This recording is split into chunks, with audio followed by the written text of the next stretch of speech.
Area of a circle having diameter 2r is equal to what होछ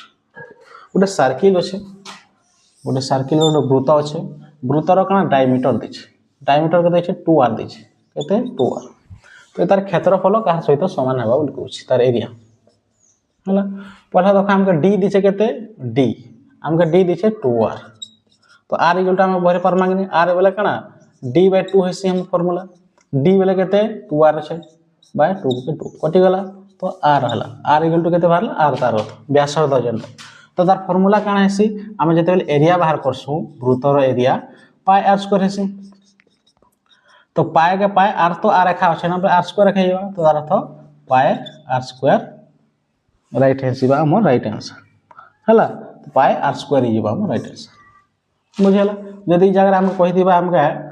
परिधि बाहर करो बोलथिबा वृत्तर परिधि पेरीमीटर जेनटा कहसु तो काना हिय 2 पाई r जेबा हमर राइट आंसर वर्तमान काना राइट आंसर पाई r स्क्वायर जेनटा एरिया हमको जेहेतु मांगी छे तो एरिया जेबा हमर पाई r स्क्वायर बुझला।